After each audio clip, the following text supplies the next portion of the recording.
নমস্কার বন্ধুরা, তো কেমন আছো সবাই? চলে আসলাম আবারও একটি ভিডিও নিয়ে। আমার চ্যানেলের নতুন একটি ভিডিওতে তোমাদের সবাইকে অনেক অনেক স্বাগত।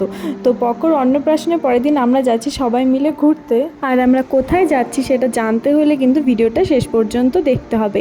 এই জায়গাটার নাম আমি আগে অনেকবার শুনেছি, কিন্তু আমার কখনো এই জায়গাটা যাওয়া হয়ে ওঠেনি। কিন্তু এই গরমের দিনে এই জায়গাটা সত্যি একটা শান্তির জায়গা, মানে না গেলে হয়তো বুঝতে পারতাম না। আমরা কিন্তু সবাই মিলে স্কুটি করেই এসেছি। প্রত্যেকটা স্কুটি দুজন দুজন ছিল, কিন্তু আমরা তিনজন ছিলাম একসাথে। তো সত্যি সেদিন খুব মজা করেছি, নদীতে স্নান করেছি, মানে আর ওই জায়গাটাতে গিয়ে আমরা ঢেঁকি শাকও কুড়িয়ে এনেছি। তো কি করেছি সেটা তোমরা ভিডিওতে দেখতে থাকো। আর রাস্তার এত বাজে অবস্থা ছিল, মানে কিছু কিছু জায়গায় আমাদের স্কুটি থেকে নেমে যেতে হয়েছিল, নয়তো ওই রাস্তা দিয়ে যদি দুজনকে স্কুটি করে নিয়ে যেত তাহলে কাদার মধ্যে স্কুটি ঢুকেই যেত। এই যে পুরো রাস্তাটা এলাম, একটা মানুষও কিন্তু দেখতে পেলাম না, শুধু গরু আর মাঠ। আর এই দেখো এরা আগেই চলে এসেছে আর বাকিরা পেছনে আসছে। আর এই জায়গাটার মধ্যে কিন্তু চারিদিকে শুধু মাঠ আর নদী, আর চা বাগানও ছিল, একটু ফরেস্ট টাইপের জায়গা। আর এই দেখো এখানে রাস্তাটা এত উঁচু যে বৌদি তো ভয়ে নেমেই গেল, কিন্তু আমরা কিন্তু নামিনি। বৌদি পড়ে গেলে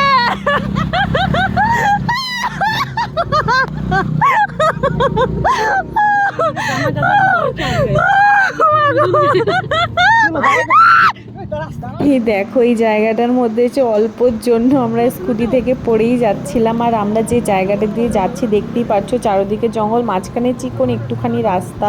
আর আমরা কিন্তু যাচ্ছিলাম ফরেস্টের মাঝখানে, মানে যেখানে আমরা গিয়ে একটু বসবো, আড্ডা মারবো, সেটা একটা ফরেস্টের মাঝখানে জায়গা। তারপর সেখান থেকে আমরা নদীতে স্নান করবো, দেন বাড়িতে চলে আসবো, এটাই আমাদের প্ল্যান ছিল।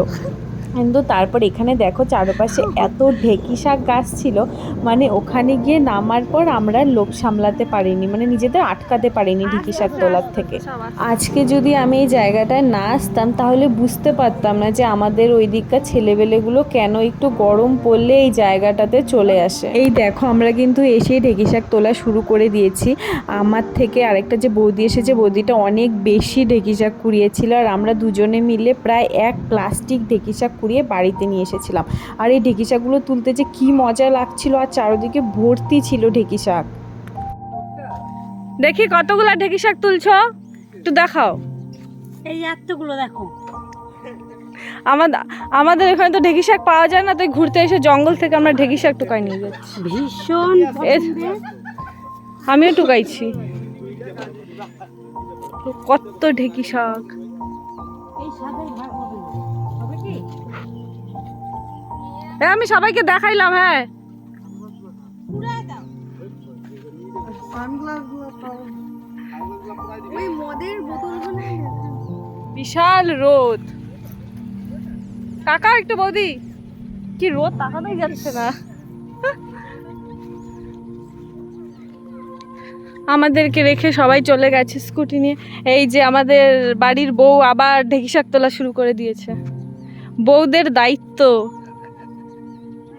ঢেঁকি শাক রাখা যায়? হ্যাঁ অনেক আছে, দেখো এখানে অনেক। দাঁড়াও আমি একটু টোকাই। তারপর দেখো ওখান থেকে আমরা যাচ্ছিলাম নদীতে স্নান করার জন্য, আর রাস্তার অবস্থা এতটা খারাপ ছিল যে আমাদেরকে নামিয়ে দিয়ে স্কুটি নিয়ে ওরা চলে গেছিলো। আমরা কিছুটা রাস্তা হেঁটে এসে তারপর এখন আবার স্কুটিতে উঠে পড়েছি। তো এখন আমরা যাচ্ছি নদীর দিকে, আর আস্তে আস্তে অনেক ঢেঁকি শাক দেখেছি যেগুলো ওখান থেকে আমরা কুড়িয়ে এনেছি। আর এখানে দেখো কত গরু ছিল, মানে গরু কিচকিচ করছিল। তারপর এখানে নদীর কোন জায়গাটাতে নামবো আমরা সেটা নিয়ে ভাবছিলাম। দেখো আমি কিন্তু নদী থেকে স্নান করে নিয়ে দেন আমি ভিডিওটা কন্টিনিউ করছি, কারণ নদীতে আমি মোবাইল নিয়ে যাইনি। তো পুরো ভিজে গেছে, জানি না ভিজে শরীরে কি করে বাড়ি যাব, আমার জ্বর না এসে যায় সেটা নিয়ে আমার টেনশন হচ্ছিল।